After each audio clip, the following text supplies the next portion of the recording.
ስራው ማለት ድንግል ማርያም መጀመሪያ ኃጢአት ሳይኖርባት ነው ያዘጋጃት። እርግማን አልነበረባትም። ከሴቶች ተለይቶሽ አንቺ የተባረክሽ ነሽ ያላት ለዚህ ነበር። ሉቃስ ወንጌል ምዕራፍ 1 ላይ እኔ እንደው ማርያም ምን አድርገልኛለች የሚለኝ ሰው ኢየሱስ ነው እንጂ የሚለኝ ሰው እግዚአብሔር ሰውን ላድን ብሎ የት ሄደ ብዬ ነው የምጠይቀው። እግዚአብሔር ሰውን ላድን ብሎ ወደ ማርያም መጣ ነው የማገኘው መጽሐፍ እኮ የሚለኝ። እስራኤል በታቦት ጸሎት ያሳርጉ ነበር። እኛ በእመቤታችን ታቦትነት ጸሎትን ወደ ልጇ እናሳርጋለን። ሰዎች ግን የሚመስላቸው ድንግል ማርያም አማላጅ ናት ሲባል የለም ክርስቶስ አርብ በደሙ ስላስታረቀን የእሱን አማላጅነት ትጋራለች ይመስላቸዋል። እንደዚህ አይደለም። እኔ እንደው የድንግል ማርያም ሕፃን ከመሆን በላይ የምፈልገው ነገር የለም። የእሷ ልጅ ሁኜ አድሎኝ ተገንቶ ነው። እነዚያ መለኮትን ዳሰው አቅፈው አጥብተው ያሳደጉ እነዚያ እጆች የሚያበሩ እጆቿ አዋን አግኝቼ እጄን ይዘው ጎትተውኝ ነው። እግዚአብሔር የሰጠን እድል ነው እኮ እንደውም የድንግል ማርያም ልጅ መሆን። የእሱም ትሕትናው ነው። የእኔ እናት ለእናንተ ምናት ትሆናችሁ ልጅ አልሆንም ይባላል። ነውር ነው በእውነቱ።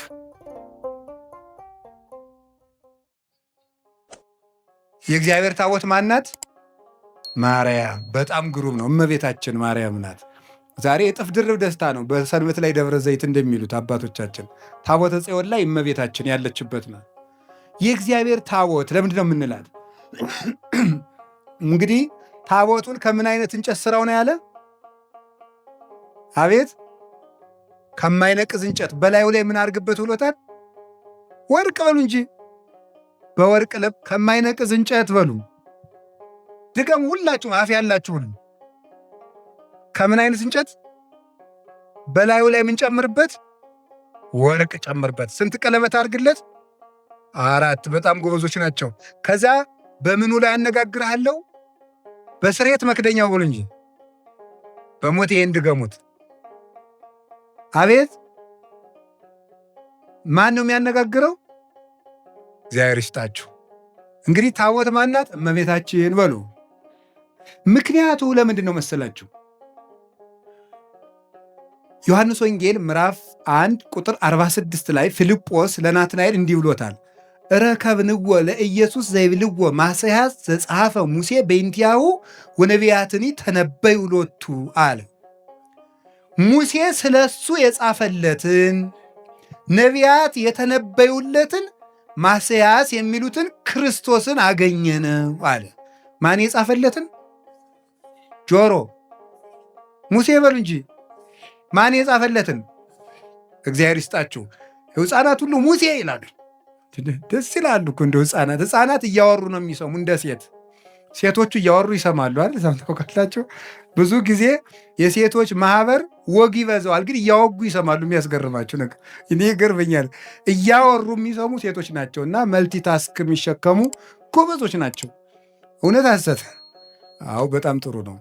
እሺ ለምንድን ነው እያወሩ እንዲሰሙ አድርጎ የፈጠራቸው ብዬ ሳስበው እኔ ብዙ ልጅ ቢንጫጫባቸው የሁሉንም መንጫጫት እንዲሰሙ ነው መሰል እላለሁ። ያኛው እማማ ቢል ሁሉንም ይሰሙታል። እና ደግሞ ሴቶች ማህበር ውስጥ ተቀምጠው እየጠጡ ከውጭ ልጅ ቢያለቅስ የልጃቸውን ድምፅ እያወሩ ይሰማሉ። አይገርማችሁም? በጣም ነው የሚገርመኝ። እኔ እናትነት ትልቅ ነገር ነው። ከቃሉ ጋር ናችሁ። ስለዚህ እግዚአብሔር ታቦት ስራ ነው። ታቦት እመቤታችን ናት። መጀመሪያ ከማይነቅዝ እንጨት ማለት ምን ማለት ይመስላችሁ? ከማይነቅዝ ነቀዝ መብላት ማለት ምን ማለት ነው? መቆንቆን መንቀዝ ምንድን ነው? እርግማን ኃጢአት ማለት ነው። ከማይነቅዝ እንጨት ታቦቱን ስራው አለ። የድንግል ማርያም አካሏ እርግማን የሌለበት ነው። አሁን ቅድም ነግሬያችኋለሁ። ሙሴ ስለሱ የጻፈለትን ኢየሱስን አገኘ ነው አለ። ሙሴ ስለሱ የጻፈለትን ካለ ሙሴ በኦሪት ዘጸአት ኢየሱስ ክርስቶስ አማኑኤል የሚል ስም ተናግሯል? አልተናገረም። ታዲያ ምንድን ነው የተናገራቸው ነገሮች ሁሉ ለማን የተናገሩ ናቸው? ስለ ክርስቶስ በምስጢር የተነገሩ ናቸው ማለት ነው። ስለዚህ ነበር ምን አለ? ትፈቅዱ ትህስሱ መጻሕፍተ ወይመስለክሙ ከመ ቦቶን ዘትረክቡ ሕይወተ ዘላለም እማንቱ ሰማዕቴ። መጻሕፍትን ትመረምራላችሁ በእነሱም ሕይወት የምታገኙ ይመስላችኋል፣ እነርሱ ግን የእኔ ምስክሮች ናቸው አላቸው። ዮሐንስ ወንጌል ምዕራፍ 5 ቁጥር 44 ላይ እንዲህ አላቸው። ሶበሰ አመንክምዎ ለሙሴ እማመንክሙኒ ኪያየኒ። ሙሴን አምናችሁት ሁኑ ኖሮ ቢሆን እኔንም ታምኑኝ ነበር። እስመ ውእቱ ጸሐፈ በእንቲአየ፣ እሱ ስለ እኔ ጽፏልና አለ።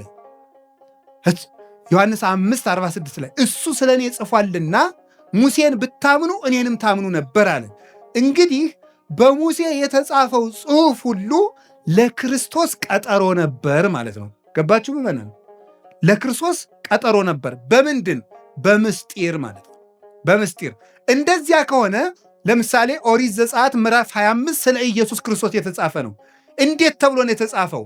ታቦት እናቱ፣ ቃል እሱ ተብለው ተጽፈዋል ማለት ነው። እናቱ ታቦት፣ እሱ ደግሞ ቃል ተብሎ ተጽፏል። እንዲህ ብሎ ነው የተጻፈው። ኦሪት ዘጸአት ምዕራፍ 25 ቁጥር 1 ላይ ማይነቅዝ እንጨት፣ እንግዲህ እናቱ ታቦት ናት። በታቦቱ ውስጥ የእግዚአብሔር ቃል አለ። ክርስቶስ ደግሞ ቃል ነው። በቀዳማዊ ሕልውናው ቃል ይባላል። ዮሐንስ ወንጌል ምዕራፍ 1 ቁጥር 1 ላይ በመጀመሪያ ቃል ነበረ ብሎ ቁጥር 14 ላይ ቃል ሥጋ ኮነ እንዳለ ክርስቶስ ቃል ይባላል። ስለዚህ በታቦት ውስጥ ቃል አኑርበት ማለት በታቦት በድንግል ማርያም ማኅፀን ቃል ወልድ አድሮ ሥጋን ነፍሶ ስግው ቃል ክርስቶስ ሆነ፣ በተዋሕዶ ራሱን ገለጠ ማለት ነው። ስለዚህ እመቤታችን ታቦት ናት። ክርስቶስ ምን ይሆናል? ቃል ይሆናል። እንደዚያ ከሆነ ቃሉ የሚገባበትን ታቦት የማይነቅዝ እንጨት ይሁን ማለት ድንግል ማርያም እግዚአብሔር የሚያድርባት ስለሆነች የእሷ አካል እርግማን የሌለበት ነው ማለት ነው። የማይነቅዝ እንጨት ነው። መንቀዝ ማለት ብሌት ማለት እርጅና ማለት ምን ማለት ነው? ኃጢአት፣ እርግማን ማለት ነው። ቅዱስ ጳውሎስ ሁለተኛ ቆሮንቶስ ምዕራፍ 5 ቁጥር 18 ላይ እነሆ በክርስቶስ ሁሉ አዲስ ሆኗል፣ አሮጌው አልፏል ብሏል። አሰስሉ ብሁአ ብሉየ፣ አሮጌውን እርሾ አስወግዱት፣ ከመ ትኩኑ ለሐዲስ ሐሪጽ፣ ለአዲሱ እርሾ ለክርስቶስ ተዘጋጁ ዘንድ አሮጌውን እርሾ አስወግዱ። እስመ ተሰቅለ በፋሲካነ ክርስቶስ፣ ፋሲካችን ክርስቶስ፣ አንድም በፋሲካችን ክርስቶስ፣ በፋሲካችን ዕለት ፋሲካችን መሻገሪያችን ክርስቶስ ታርዷልና ይላል ቆሮንቶስ 5 ላይ ሲናገር። አሮጌውን እርሾ አስወግዱ። ስለዚህ አሮጌ ማለት ኃጢአት ማለት ነው። አሮጌ መንቀዝ፣ ማርጀት ማለት ኃጢአት ማለት ነው። እርግማን ማለት ነው። ሞት ማለት ነው። ከማይነቅዝ እንጨት ታቦቱን ስራው ማለት ድንግል ማርያም መጀመሪያም ኃጢአት ሳይኖርባት ነው ያዘጋጃት። እርግማን አልነበረባትም። ከሴቶች ተለይቶች አንቺ የተባረክሽ ነሽ ያላት ለዚህ ነበር። ሉቃስ ወንጌል ምዕራፍ 1 ላይ እንግዲያ ምድር ሁሉ የተረገመ ነው፣ እመቤታችን ግን ለይቶ የተባረክሽ ነሽ አላት። ከወንዶች ሳይል ከሴቶች ያለ ለምንድን ነው? እርግማን የመጣ በሴት ነበረ። በሴት ስለነበረ ሴቲቱ ዓለምን ሁሉ የምትወክልናት። ከሴቶች ተለይቶች አንቺ የተባረክሽ ነሽ ሲል ከሰው ዘር በአጠቃላይ ተለይተሽ የተባረክሽ ነሽ ነው። ከማይነቅዝ እንጨት ማለት ይሄ ነው። በወርቅ ለብጠው ምንድን ነው? በወርቅ ለብጠው ማለት ነው። ልብ ብላችሁ ስሙ የእግዚአብሔር ቤተሰቦች። መጀመሪያ ከማይነቅዝ እንጨት ስራው ማለት እንጨቱ መጀመሪያ በተፈጥሮ ይሄ ሁሉ ታቦቱ ረጅም ዘመን ሲቀመጥ እንዳይነቅዝ ነው። ከማይነቅዝ እንጨት ስራው አለው፣ እንዳይፈርስ ነው። ይሄ ማለት ምን ማለት ነው? ድንግል ማርያም መጀመሪያ አካሏ የአዳም ሸክም የሌለበት እርግማን የሌለበት አድርጎ እግዚአብሔር አዘጋጀው። እንዴት ይሆናል? በእግዚአብሔር ኃይል ይሆናል። ታምር ነው የእሷ ነገር። ከማይነቅዝ እንጨት በወርቅ ለብጠው ማለት ደግሞ ወርቅ የተባለ አንድኛውን ከማይነቅዝ እንጨት ተፈጥሮ ተሰርቶ ደግሞ ወርቅ ሲለበጥበት ታቦቱ ለብዙ ዘመን የሚኖር ይሆናል ማለት ነው። ወርቅ የተባለ የእመቤታችን ንጽሕናዋና ቅድስናዋ ነው። የሰራችው ንጽሕና ነው። ወርቁ በተፈጥሮ ብቻ አይደለም የሚጠበቀው። ወርቅ እንጨቱ የማይነቅዝ እንጨት ብቻ መሆን አይበቃውም። ወርቅ ጨምርበት። ድንግል ማርያምም መመረጧ ብቻ አይደለም ያስከበራት፣ መመረጧን ተጠቅማ ንጽሕና መጨመሯ ነው። ራሷ መስራቷ ነው። መመረጥን መጠበቅ እንጂ መመረጥ አያስደንቅም። መምረጥማ የእግዚአብሔር ነው። መምረጥ የእግዚአብሔር ነው። አሁን አንዳንዶቹ ምን ይላሉ? እመቤታችን እኮ እንዲህ ብለን ስናከብራት ማርያም ምን ታደርግ ኖሯል? ሲመርጣት አልመረጥም ልትል ነው? እሷ ባትኖርም እኮ ሌላ ሴት የመምረጥ እድል አለው እግዚአብሔር ምን ይሳነዋል ይላል። እንዴ የእሷ ነፃ ፈቃድስ? ነፃ ፈቃድ ያላት ፍጡር እኮ ናት። እንጨት ናት እንዴ? ዝም ብሎ አስገድዶ ይመርጣታል? አይመርጣትም። ነፃ ፈቃድ አላት። እግዚአብሔር ስለጠበቃት ነው የምንል ከሆነ እንደዚያ ከሆነ አዳምና ሔዋንም የበደሉ እግዚአብሔር ስላልጠበቃቸው ነው ብለን መልስ ማዘጋጀት እንችላለን። ይሄ ደግሞ እግዚአብሔርም ያ ማለት ለአዳምና ለሔዋን ተጠያቂው እግዚአብሔር ይሆናል። ድንግል ማርያም ንጹሕ የሆነችው እግዚአብሔር ስለጠበቃት ብቻ ከሆነ አዳምና ሔዋንም የወደቁ እግዚአብሔር ስላልጠበቃቸው ነው ማለት ነው። እንደዚያ ከሆነ ደግሞ በሔዋንና በአዳም አዳልቶባቸዋል ማለት ነው እግዚአብሔር። እግዚአብሔር ደግሞ ባህሪው እንደዚህ አይደለም። ፈታሒ በጽድቅ ኮናኔ በርት ነው። በእውነት የሚፈርድ ነው። ኮናኔ በርት እውነት የሚፈርድ ነው። ፍርድ አይገመድልም። ያ ማለት እኔም ቢሆን የምበድለው እግዚአብሔር ስላልጠበቀኝ ነው ማለት ነው። እንደዚያ ከሆነ ደግሞ ለኃጢአቴ ተጠያቂ ሊያደርገኝ አይገባም ማለት ነው። እመቤታችን ብቻ ከጠበቀ ሔዋንንስ ለምን እንዳትበድል አይጠብቃትም?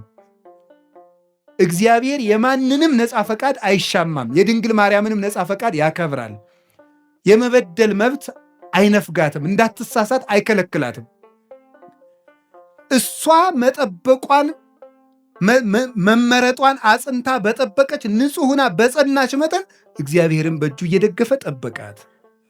የመጀመሪያውን እሱ ባርኮ ሰጣት። አካሏን ከማይነቅዝ እንጨቱ አለመንቀዙ በተፈጥሮ የተገኘ ነው። እግዚአብሔር ያን እንዲህ አድርጎ የፈጠረው። ድንግል ማርያም ርግማን የሌለባት መሆኗ በእግዚአብሔር እጅ ነው። በወርቅ መለበጥ ግን የሰው ነው። ንጽሕና ጨምሮ መኖር ግን የእሷ ነው። ስማራያ እግዚአብሔር ይላሉ ሊቃውንቱ። እግዚአብሔር መረጣት ይልና ቢመርጣትማ ምን ይደንቃል? እንድትመረጡና ብትገኝ ነው እንጂ ይላሉ። እንድትመረጡና ተገኘች። ምርጫዋን ደግሞ አጸንታ ያዘች። ቅዱስ ጳውሎስ መመረጣችሁን ታጸኑ ዘንድ ከፊት ይልቅ አሁን ትጉ ያለን ለዚህ ነው። ስለዚህ እመቤታችን በወርቅ የተለበጠች ታቦት ናት። እስኪ በሉ በወርቅ የተለበጠች በሉ። እማይነቅዝ የሚለው ትርጉሙ ምንድን ነው? አይ እናቶች እንደው ምዕመናን እንደው ደጋግናችሁ እኮ እናንተ። እማይነቅዝ የሚለው ምንድን ነው ትርጉሙ? ለእመቤታችን ሲሆን ኃጢአት የሌለባት ነው። እርግማን የሌለባት። እስኪ እርግማን የሌለባት በሉ። ወይም የአዳም ጉስቁልና ያላረፈባት። እንጨቱ በተፈጥሮ የማይነቅዝ ነው። እመቤታችንም እግዚአብሔር ሲፈጥራት ከእናቷ ማኅፀን ሲለያት እርግማን እንዳይኖር አድርጎ ነው የጠበቃት። አቀባ ጰራቅሊጦስም ከርሰማ ወይ ረኩሰት በምንትንም ዘፈጠራ። እንዴት ሊሆን ይችላል? ከመምጽውር ጽሩየ ገብረ አለ ቅዱስ ዮሐንስ አፈወርቅ። ይሄ እንዴት ሊሳካ ይችላል ካል ወርቅ ከጭቃ እንደሚገኘው ነው አለ። ወርቅን ከጭቃ ታስገኘዋለህ ስታነሳው፣ ወርቁ ውስጥ ግን ጭቃ የለም። ድንግል ማርያም ከተረገመ ባህሪ ስትወጣ እርግማን ጉስቁል የሆነ ባህሪ ግን አልደረሰባትም። አባቶቻችን በብዙ ነገር ተርጉሞ በሾህ መካከል እንደተከበበች ጽጌረዳ ይላል። ጽጌረዳ አበባ እሾሁ መሃል ላይ ናት። እሾሁ ግን የለባትም። ድንግል ማርያም የእርግማን እሾህ ባለበት ዓለም ውስጥ እርግማኑ ሳያርፍባት ወጣች። እንደ ጽጌረዳይቱ መዓዛዋን ብቻ ይዛ መዓዛ አፏሃ ከመ ኮል ወኩሉ ነገራ በሰላም ያለ ቅዱስ ያሬድ ይህን ነው። አንደበቷ እንደ እንኮይ የሚያምር መዓዛውን ይዛ የወጣች እሾሁ ያልተከተላት ጽጌ ሃይማኖት ዘጸገየት በማእከለ ሐሰዋክ፣ በእሾህ መካከል አብባ የተገኘች የሃይማኖት አበባ መዓዛ ብቻ ያላት እሾሁ ግን የሌለባት የመካከለኛዋ ውብ ጽጌረዳ እመቤታችን ናት። እርግማን ያልነካት። ወርቁ ግን ራሷ የሰራችው ንጽሕናዋ ነው። ዓይኗ ንጹሕ፣ ጴጥሮስ ተሳሳተ ተብሎ ተጽፏል። ሐዋርያት ተበተኑ ተብሎ ተጽፏል። አብርሃም በደለ ተብሎ ተጽፏል። ማርያም ይህን አረገች ተብሎ አልተጻፈም።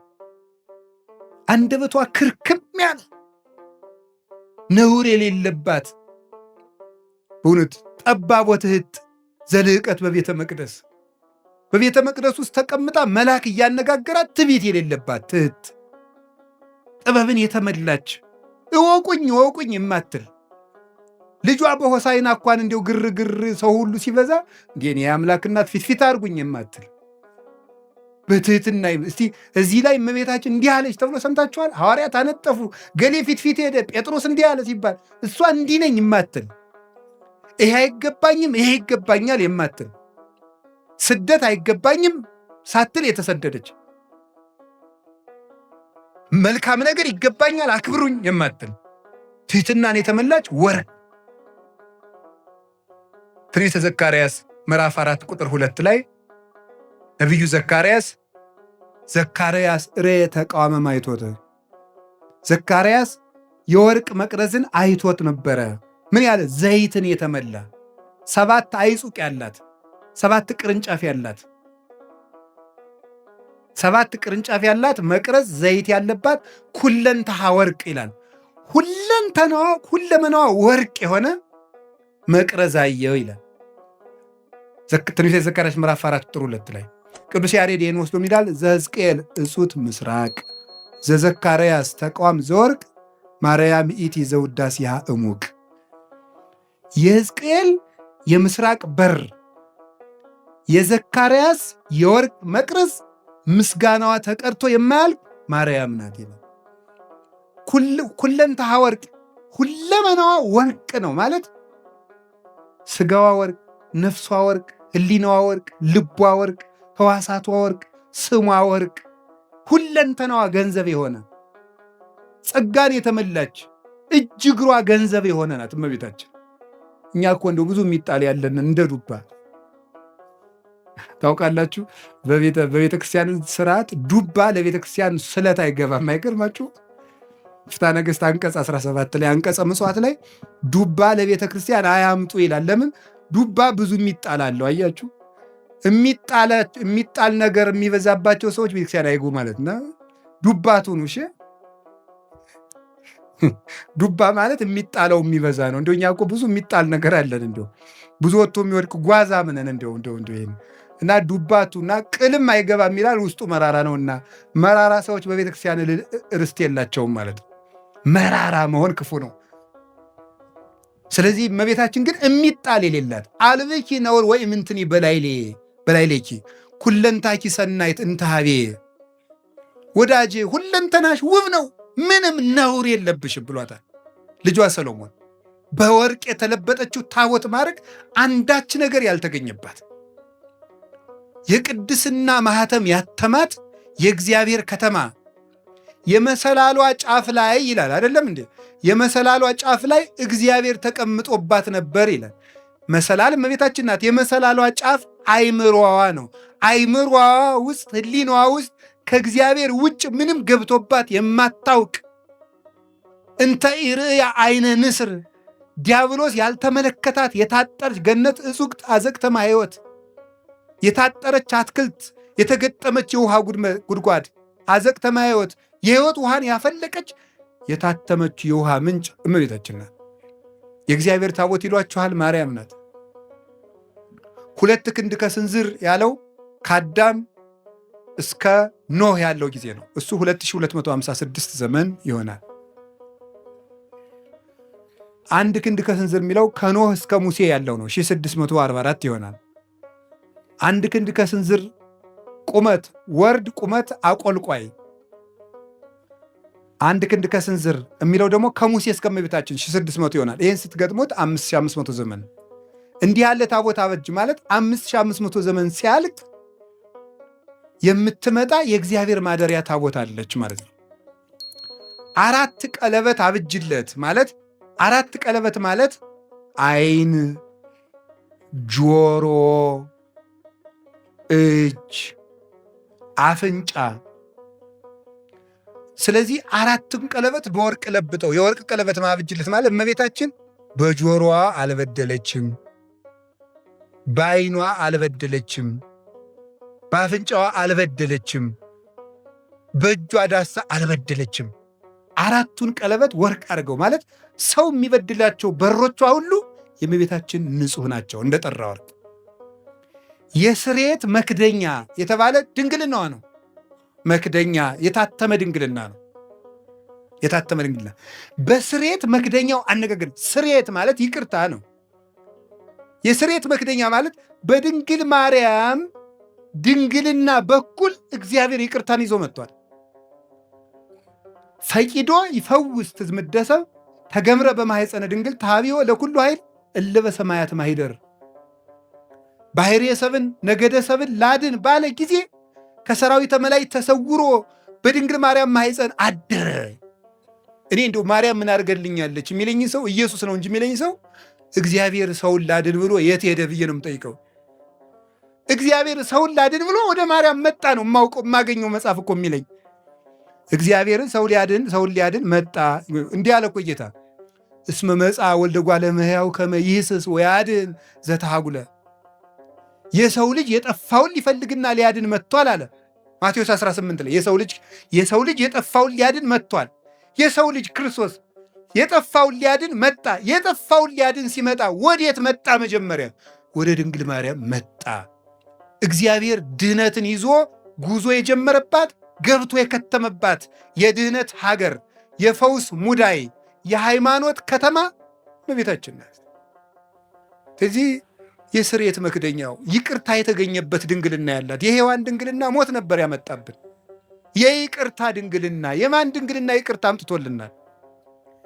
ይቅርታ እኮ ክርስቶስ ነው። ምሕረት ክርስቶስ ነው። ጠለ ምሕረት፣ የምሕረት ዝናብ፣ የምሕረት ጠል፣ የምሕረት ውሃ፣ የምሕረት ፀሐይ፣ የምሕረት ብርሃን ክርስቶስ ነው። የምሕረት ዛፍ ክርስቶስ ነው። የምሕረት ፍሬ ክርስቶስ ነው። እሱን ያስገኘ ድንግልና የድንግል ማርያም ነው። ምሕረት የሰጠ ድንግልና፣ ምሕረት የፈሰሰበት ድንግልና፣ ምሕረትን ዓለም ያሳየ ድንግልና የማርያም ድንግልና ነው። ዝም ብሎ ድንግልና አይደለም። ጓዲድ አብዩቱ ስብሐተ ድንግልናኪ በማርያም ድንግል ፍጽምት በድንጋሌ ሥጋ በድንጋሌ ነፍስ ህትምት የምትሆኝ እመቤታችን በክብረ ወሊድ ላይ የተሰጠች ክብረ ድንግልና አብይ ነው፣ ብዙ ነው፣ ገናና ነው ይላሉ ሊቃውንት ውዳሴ ማርያም ሲተረጉሙ። እናንተ ምን አለባችሁ? አይበርዳችሁ? አይሞቃችሁ? እናንተ ኳስ ነው የሚደንቃችሁ። እንዲሁም ተጃጅላችሁ ያለቃችሁ ሰዎች ይቅር በሉኝ እሺ። ገሎ ማዳን ዘይቤ ማለት ነው። እሺ ከቃሉ ጋር ናችሁ። እግዚአብሔር ከሁላችን ጋር ይሁን እና ይሄ እስቲ የስርየት የድንግል ማርያምን ድንግልና የስርየት መክደኛ በሉት። በእውነት በሉ እንጂ የስርየት መክደኛ ያለበት ምክንያት ድንግልናዋ ማኅተመ ድንግልናዋ ስላልተፈታ ነው። ስርየት የተባለ ደግሞ ይቅርታን ለዓለም ያወጣ ድንግልና የእመቤታችን ድንግልና።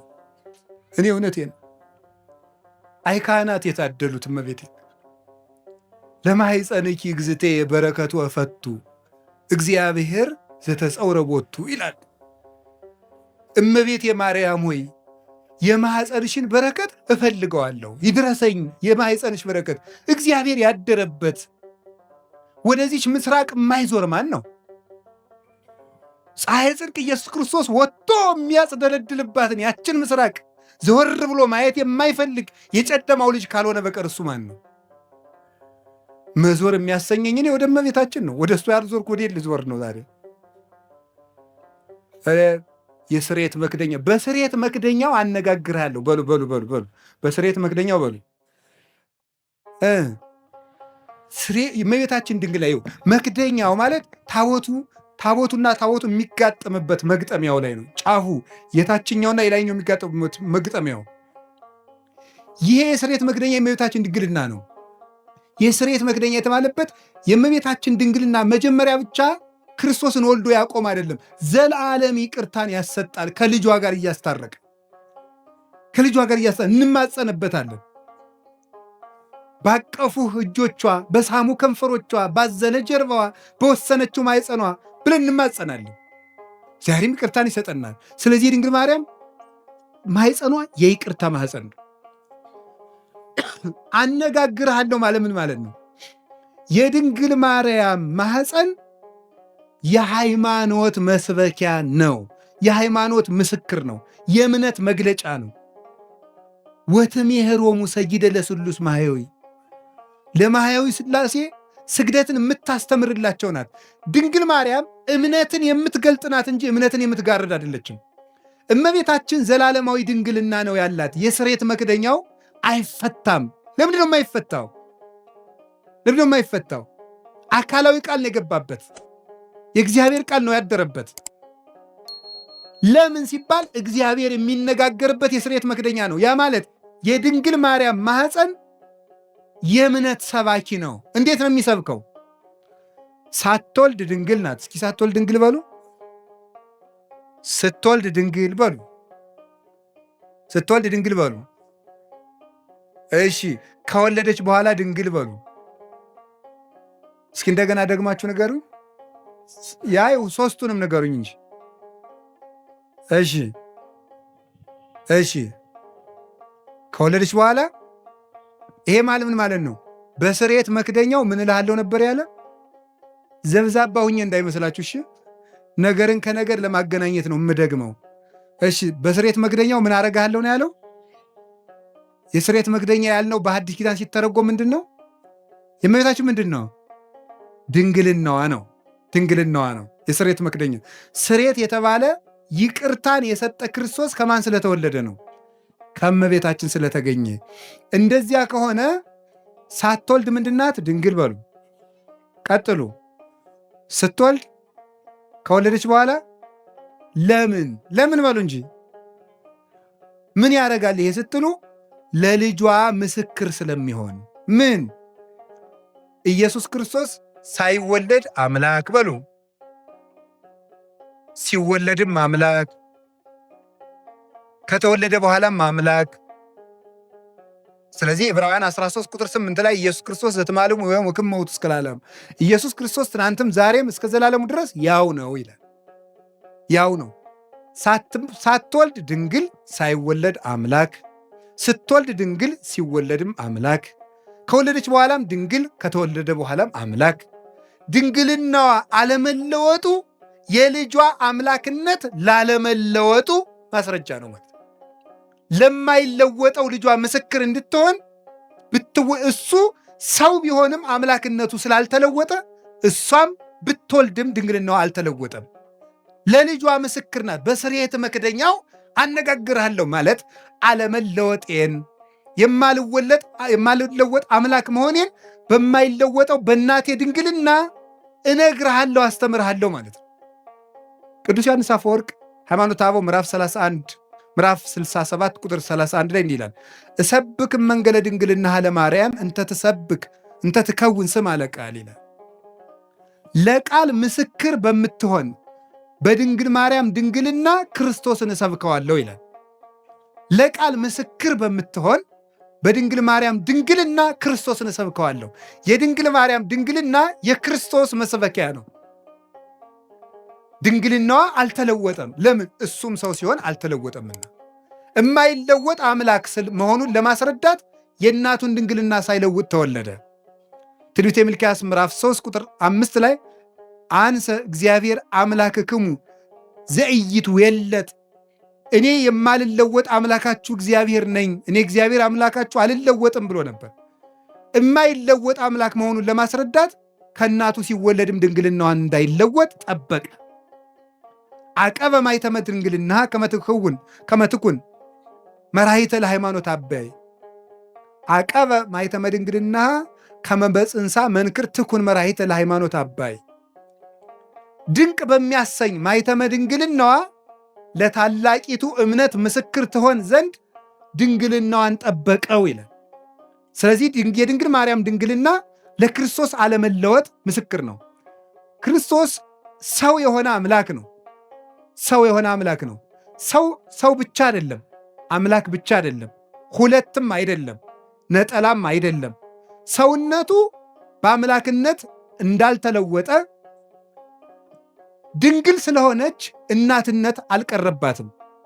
አምላክነቱ በሰውነት እንዳልተለወጠ ድንግልናዋ በእናትነት አልተለወጠባትም። አምላክ ወሰብ ስለሆነ ሁለት ባህሪ እንደማይባል ሁሉ ድንግልም እናትም ስለሆነች ሁለት ሰው አይደለችም።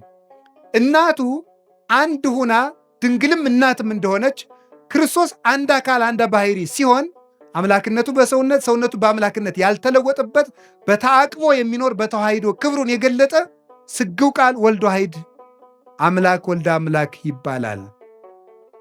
እንግዲህ ከገባችሁ ይግባችሁ፣ ይገባችኋል፣ ደግሞ ይገባችኋል። ይዛችሁታል? እሺ። ድንግል ማርያም ድንግል ናት በሉ። እሺ። እናት ናት በሉ። ክርስቶስ እሳ አምላክ ነው በሉ። ሰው ነው በሉ። ደግሞ ድንግል እናት ግን ሁለት ናት። ክርስቶስ አምላክ ነው፣ ሰው ነው፣ ሁለት ነው አይደለም፣ አንድ ባህሪ ነው። ስለዚህ የተዋህዶ ምስክር ናት ማለት ነው። የተዋህዶ ምስክር እንድትሆን ድንግልናዋን የጠበቀበት ምክንያት ለዚህ ነው። ስለዚህ እግዚአብሔር በዚህ ነግሮናል። ትንቢተ ሕዝቅኤል ምዕራፍ 44 ቁጥር 2 ላይ ድንግል ማርያም ድንግል ሆና የኖረችውና በዘላለም ድንግልና የቀጠለችው ድንግልናው ያልተለወጠው ለምንድን ነው ብትሉ፣ አንደኛ ለልጇ ምስክር እንድትሆን ነው። አሁን ባልኳችሁ የልጇን አለመለወጥ እንድትመሰክር፣ የልጇን ተዋሕዶ እንድትመሰክር፣ ለልጇ ምልክት እንድትሆን ትንቢተ ኢሳይያስ ምዕራፍ 7 ቁጥር 11 ላይ እግዚአብሔር ይሁበክሙ ትእምርተ፣ እግዚአብሔር ምልክት ይሰጣችኋል፣ ድንግል በድንግልና ጸንሳ በድንግልና ትወልዳለች፣ ስሙንም አማኑኤል ትለዋለች አለን። ማቴዎስ ምዕራፍ 1 ቁጥር 23 ላይ በነቢይ የተነገረው ይፈጸም ዘንድ ስሙን አማኑኤል በለው፣ ድንግል በድንግልና ትወልዳለች፣ ስሙም አማኑኤል ይባላል የተባለ ይፈጸም ዘንድ አለ። እግዚአብሔር ምልክት ይሰጣችኋል፣ ድንግል ትወልዳለች አለ። ድንግል ማርያም ዘላለማዊ ድንግልና ከሌላት ምልክትነቷ ምንድን ነው? ምልክት የሆነችው እኮ ዘላለማዊ ድንግልና ስላላት ነው። ያ ምልክት የተፈጸመባት ድንግል ደግሞ እመቤታችን እንደሆነች ወንጌላዊ ነግሮናል። ስለዚህ ድንግል ማርያም የማይለወጥ ዘላለማዊ ድንግልና አላት። ለምን? ምስክር እንድትሆን። ወዲህም ደግሞ ለምንድን ነው የማይገባባት ሲባል ሌላ ባል አላገባችም፣ ሌላ ልጆችን አልወለደችም። ለምን? የኃያላን አምላክ እግዚአብሔር ስለገባባት።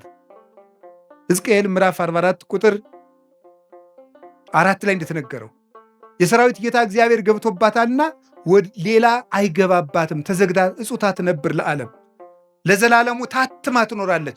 መልስ ለምን? እግዚአብሔር ስለገባባት።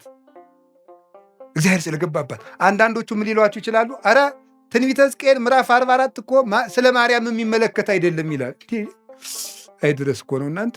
ደንቆሮና እንትን አሉ እንደ ብልህና ጅል ተከራክረው አሉ፣ ጅል አሸነፋሉ። ምን ብሎ ሲባል እምቢ ብሎ። እንዲሁ ይገርማችኋል እኮ እንደዚህ ነው። ምንድን ነው የሚለው? እምቢ። እንደዚህ ነው። መልሱ ምንድን ነው? አይደለም። እንደዚህ ብሎ አይደለም ይባላል። እንዲሁ እኮ ይገርማል። እንዲሁ ምን ይሻላቸዋል? እንዲሁ ድንቁርና እንዲሁ ነውር ነው። ድንቁርና እንዲሁ ጥበብ ቤቷን ሰራች እንደተባለ ጥበብ ድንቁርና ቤቷን ሰራች፣ 7 ምሰሶም ማቆመች ያስብላል። እነዚህ እኮ ነውር ነው። ስለ እመቤታችን አይደለም ለማለት ምንድን ነው ማስረጃ? አንድ እኮ እንዲሁ የመጽሐፍ ቅዱስ መንፈሳዊ ሕይወት አለ። በስነ ጽሑፍም ቢሆን ሕግ አለ። አንድ በስነ ጽሑፍም እኮ እንዲህ ነው ለተባለ ባለሙያዎቹ ሐሳብ ሲሰጡበት ነው። ባለሙያዎቹ ሐሳብ ይሰጡበታል። ሙያ አለው እኮ። ሲያሁን እኔ ብድግ ብዬ እኔ ስፔሻሊስት ዶክተር ነኝ ብል ምን ትላላችሁ? ይሄ መነኩስ ያበደ አትሉም? እንደዚህ እኮ ነው የወላችሁ። ሙያ አለው ነው፣ ባለሙያውን ነው የምትጠራ። መቼም ኩላሊ ልብ ሳስበው በግራ ጡት ዝቅ ብላ ነው ያለች፣ እስቲ ኦፕሬሽን ላድርግ አይባልም።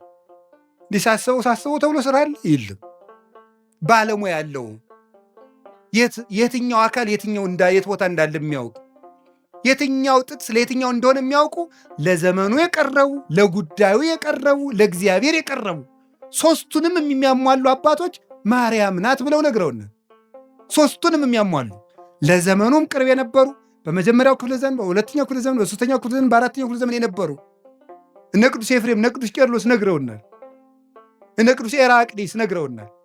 ማርያም ናት የሕዝቅኤል ምስራቅ ብለው ቅዱስ ያሬድ ነግሮናል። ሊቁ ለእግዚአብሔር የቀረበው ለዘመኑ የቀረበው 6ኛው ክፍለ ዘመን የነበረው ሰማይ ድረስ ሂዶ ዜማን ቆንጥሮ ያመጣው እሱ ነግሮናል። አንተ የት ቤት ነህ? እንዲሁ ማን?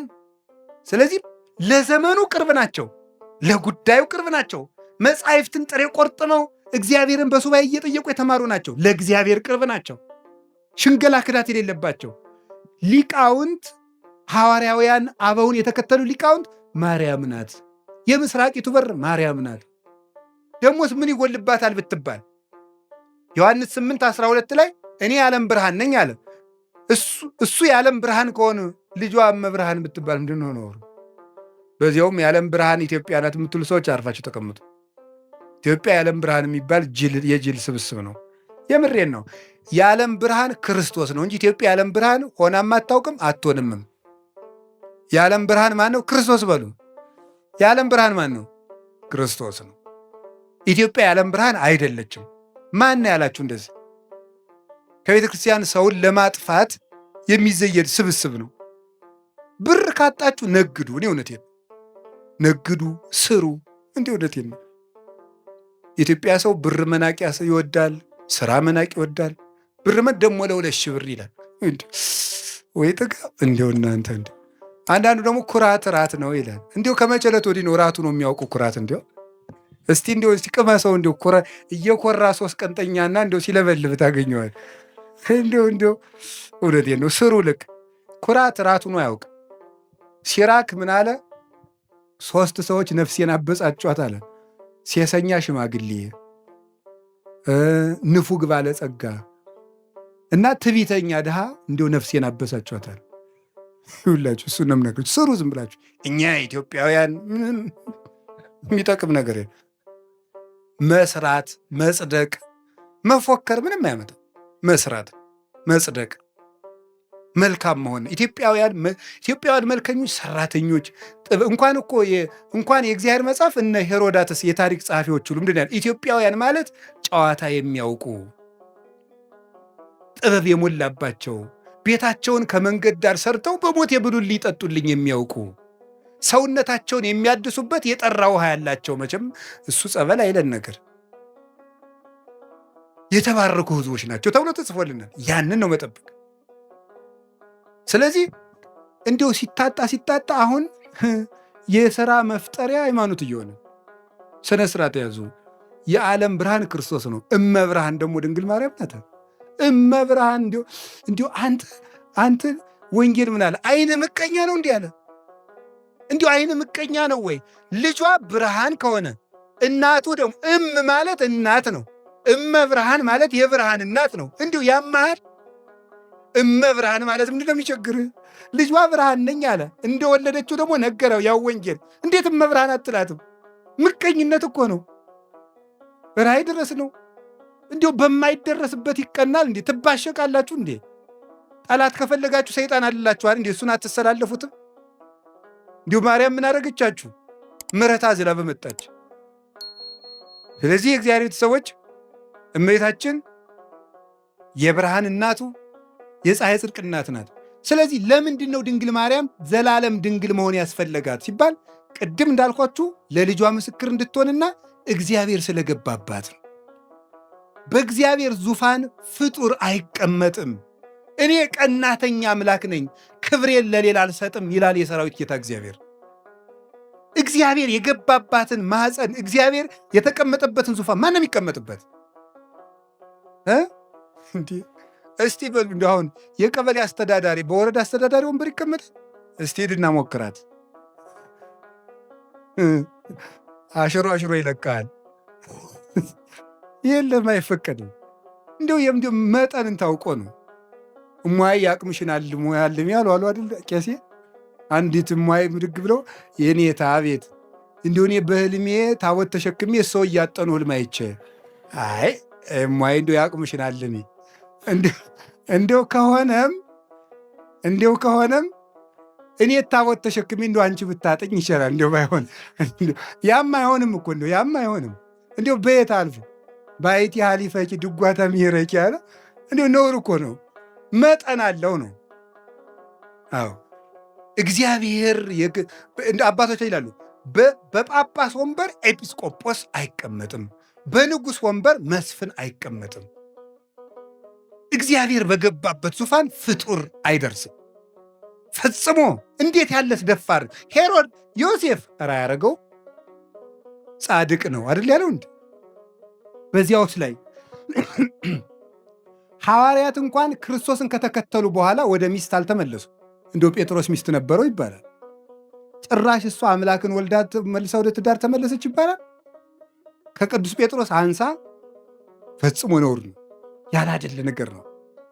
የእግዚአብሔር ዙፋን ነው፣ ድፍረት ነው። የምንንቀው እግዚአብሔርን ነው።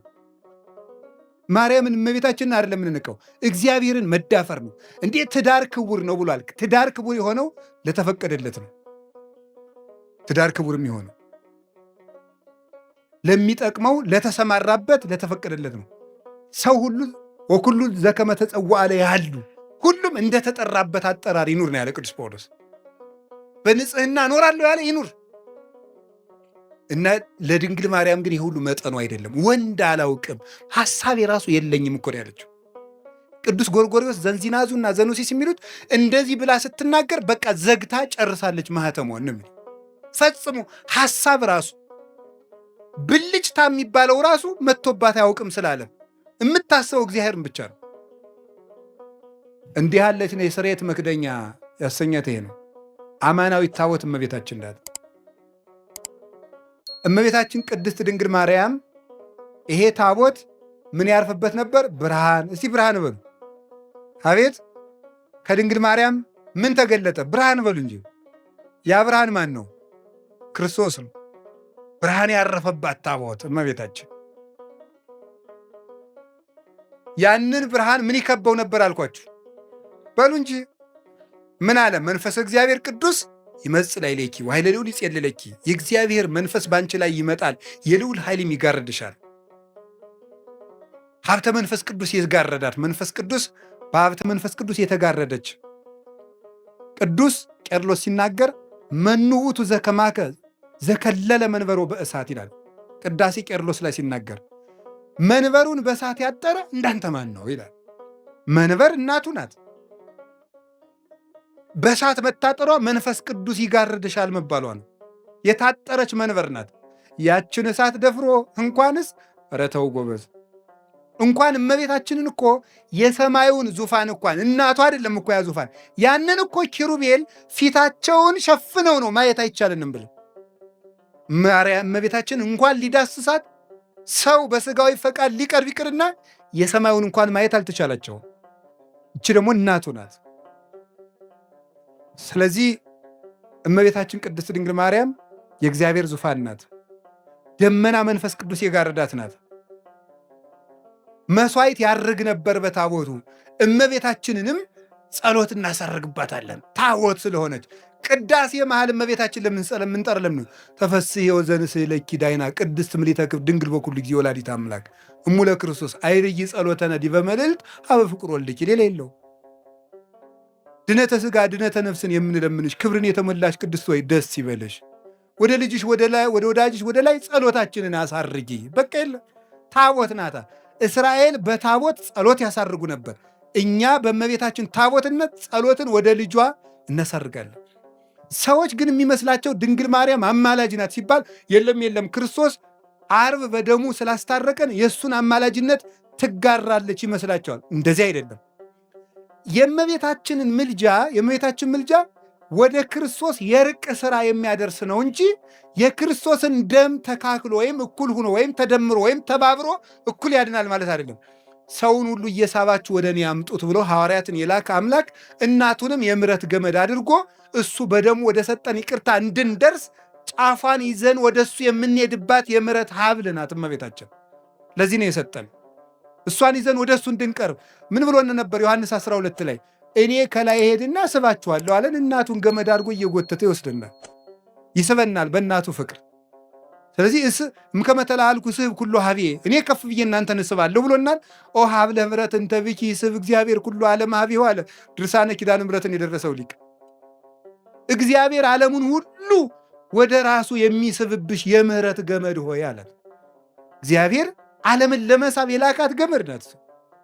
ልጇማ በደሙ ያጠበን ያነጻን ቅዱስ አካላዊ ቃል ነው።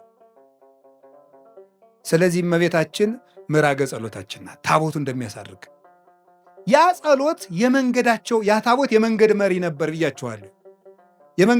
ታቦቱ ሲነሳ ይነሳል።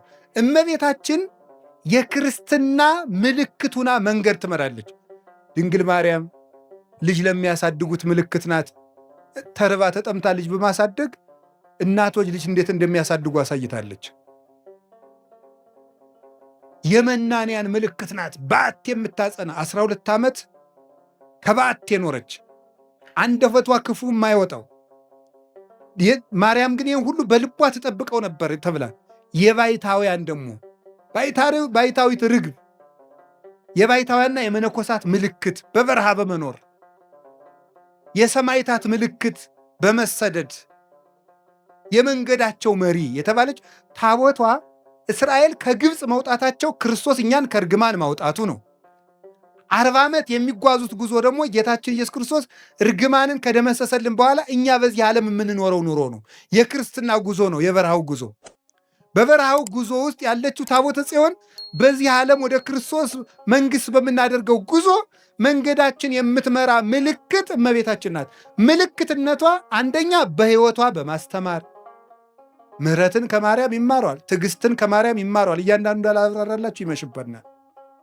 ጸሎትን ከእሷ ይማረዋል፣ ደስታን ከእሷ ይማረዋል፣ ድህነትን ከእሷ እንማራለን። ድህነትን ማለት ድሃውን የማታማርር ራሷን ድሃ ያደረገች ትሕትናት የተመላች።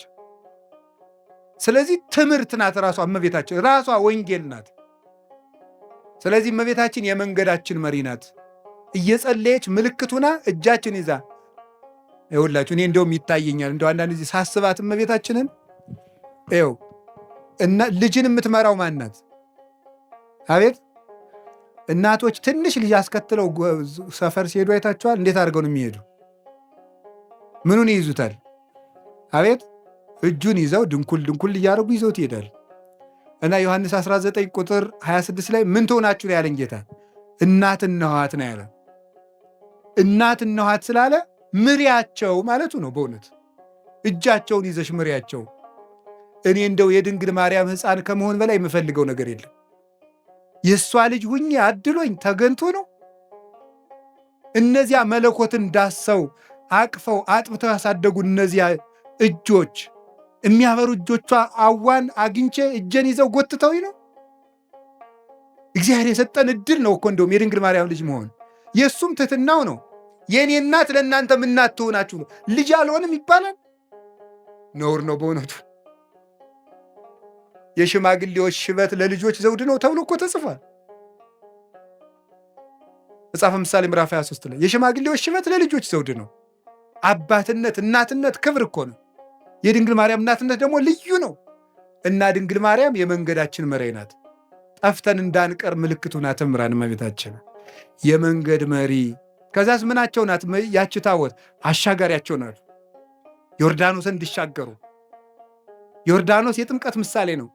በልጇ ጥምቀት እንድናገኝ ከብሉይ ወደ ሐዲስ እንድንሸጋገር ብሉይ ሲያልቅ ሐዲስ ሲጀመር የመካከለኛዋ እናት እሷን የዘመን መጨረሻ የዘመን መጀመሪያ ዓመተ ምሕረት 2000 በሉ ጨምሩበት። የዘንድሮን ዓመተ ምሕረት ዓመተ ምን እንደው እግዚአብሔር እኛስ የማታ ዓመት አድርገነዋል። የምሕረት ያርግልን መድኃኒዓለም።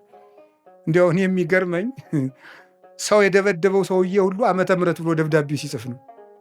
ዓመተ ምሕረት ይላል። ሚስቱ ጋር ተጣልቶ ነው ዓመተ ምሕረት የሚለው። እሷ ሚስት ጋር ታረቅ አላረገውም እያለ ዓመተ ምሕረት ብሎ ይጽፋል። እንዲሁ ሰው እኮ የሚያረገውን አያውቀውም። የምሕረት ዓመት ውስጡን አንተ ምሕረት አታረግም፣ አትታረቅም። እስቲ ዓመተ ምሕረት በሉ እና ታረቋ። የምሕረት ዓመት ውስጥ እንዴት የፍዳ ዓመት ታደርጉታላችሁ? መታረቅ አለብን። ዓመተ ምሕረት ዓመተ ምሕረት ብለን እኮ መቁጠር የጀመርነው ድንግል ማርያም ከማኅፀኗ ክርስቶስ ከተወለደ ጀምሮ ምሕረት መቁጠር ያስጀመረችን ናት እመቤታችን። አንዱ ሔዋን እኮ ፍዳ መቁጠርን ያስጀመረችን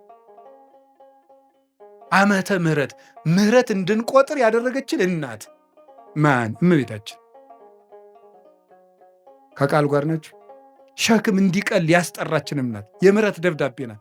እንዲሁ እግዚአብሔር እውነቴን ነው ምሕረት ሊሰጠን ሲል ድንግል ማርያምን የምሕረት ደብዳቤ አድርጎ አስቀድሞ ላከልን። ከሷ ደግሞ ምሕረት መጣ፣ ይቅርም አለን፣ በደሙም ታረቅን። እንግዲህ ወደ እግዚአብሔር አብ እንገባ ዘንድ ድፍረት አለን አለ ቅዱስ ጳውሎስ። እንዴት? እስመ ተሳሃለነ በሞተ ወልዱ፣ በልጁ ሞት ይቅር ብሎናልና። ለምን? በልጅ ደም የታረቁት እርቅ ጽኑ ነውና ይላሉ ሊቃውንቱ። አብ እንግዲህ በልጁ ደም ታርቆናልና እንግዲህ ሞገስ አግኝተናል ወደ ሰማይ እንድንገባ። ይህን ይቅርታ እንድናገኝ ምሕረት እንዲህ የተጀመረበት ማኅፀን ያላት እመቤታችን ናት።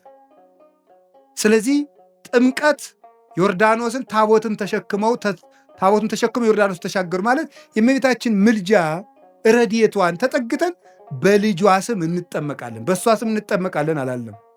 በልጇ ስም፣ በአብ ስም፣ በመንፈስ ቅዱስ ስም ተጠምቀን ደቀ መዝሙር እንሆናለን።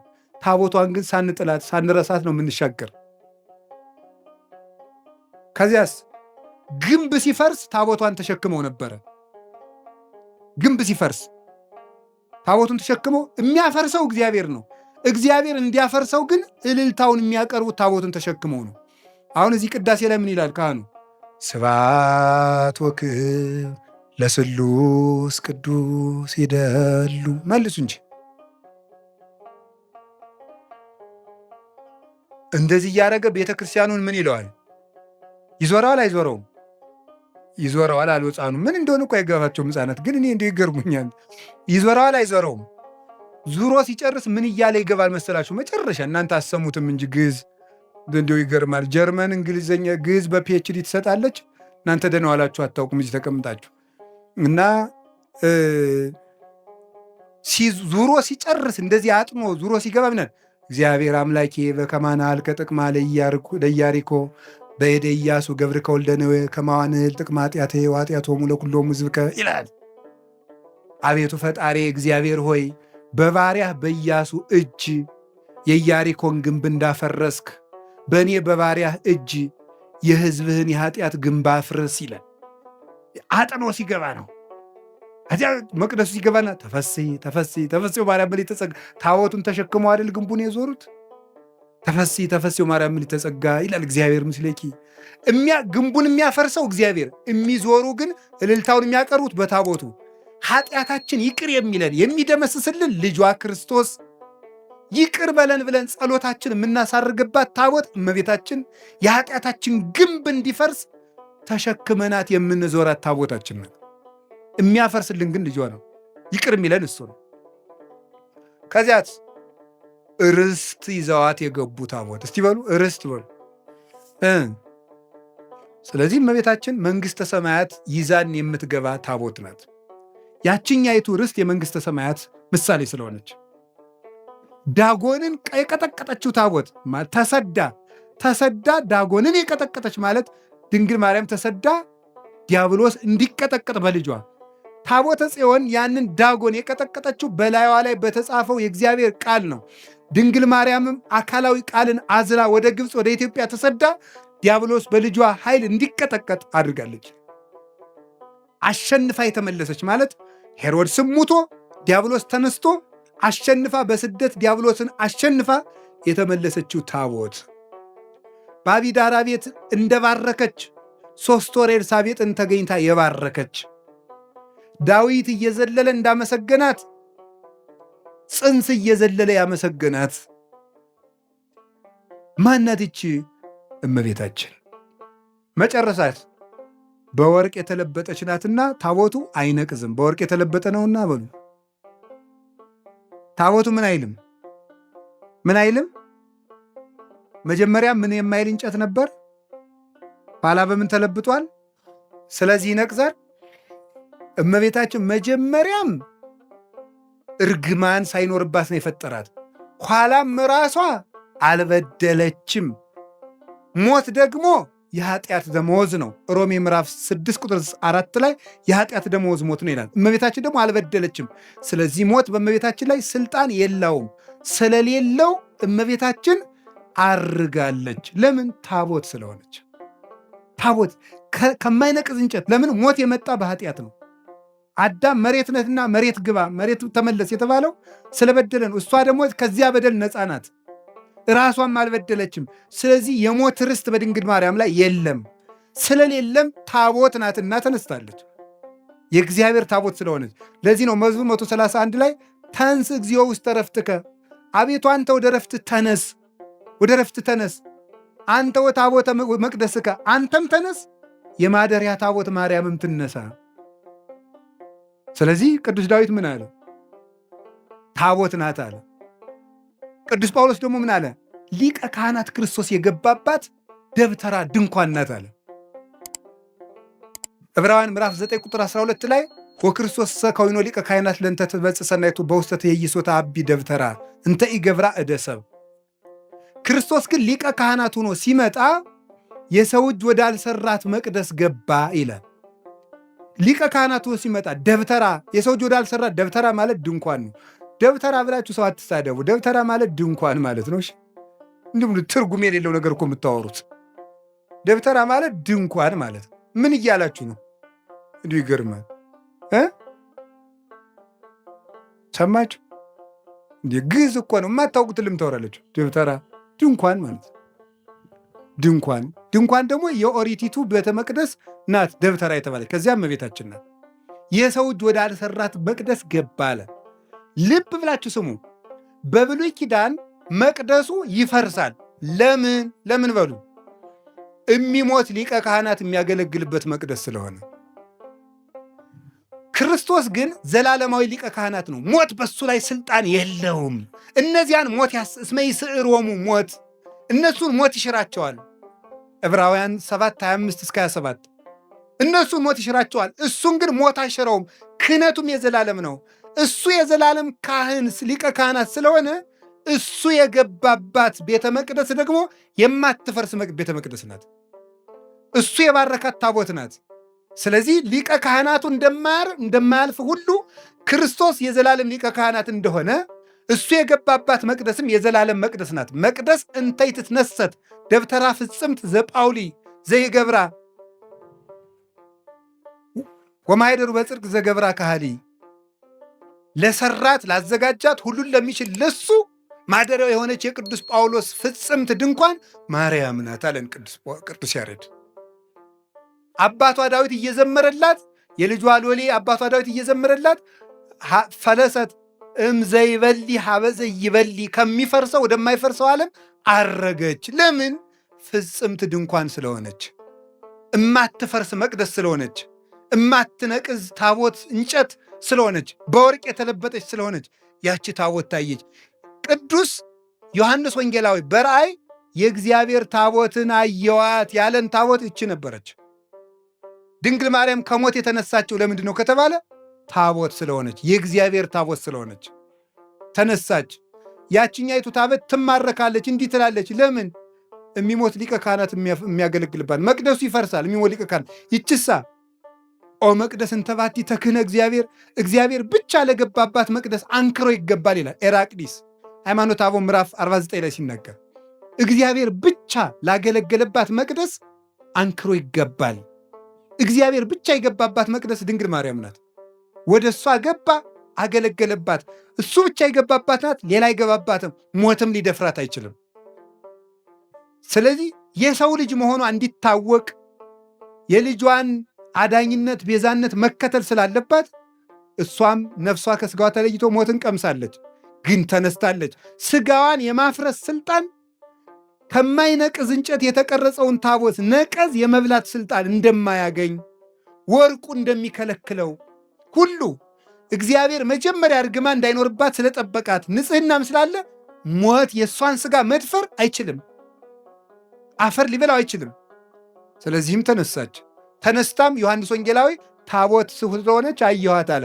አይ ታቦት ናት ያችማ ስንል ደግሞ ያችን ታቦት ሰው ናት ብሎ ነቁጭ አለ። ራዕየ ዮሐንስ ምዕራፍ 12 ቁጥር 1 ላይ በሰማይ ታላቅ ምልክት ታየ፣ ብእሲት እንተ ትለብስ ፀሐይን የለበሰች ወርኅታይተ ገሪሃ ጨረቃ ከእግሯ ስር ያለች ወከዋክብት በዲበ ርእሳ በራሷ ላይ ከዋክብት ያሉላት ሴት አየች አለ። ዮሐንስ 11 ላይ ታቦት አየዋልና 12 ላይ ሴት አየዋለ። ያችም ማናት? ፀሐይን የለበሰች ናት። እንግዲህ ያው ፀሐይ ማን ነው? ክርስቶስ። ክርስቶስን ስለለበሰች ደግሞ ሞት በሷ ላይ ስልጣን የለውም፣ ትንሣኤ ልቡናን ስለተነሰች። እንግዲህ የሁላችሁ አካላዊ ቃል ያደረባት ጸሎታችን የምታሳርግ ድንግልናዋ የሚያስተምር ብርሃን የሰፈረባት ደመና መንፈስ ቅዱስ የሚገባት መንገድን የምትመራን የምታሻግረን የኃጢአታችን ግንብ እንዲፈርስ የምታማልደን ርስት የምንወርስባት ሞት በሷ ላይ ስልጣን የሌለባት በክብር ያረገች እናት የእግዚአብሔር ታቦት ይሏችኋል። ማርያም ናት። ወስብሐት ለእግዚአብሔር። ይቆየን።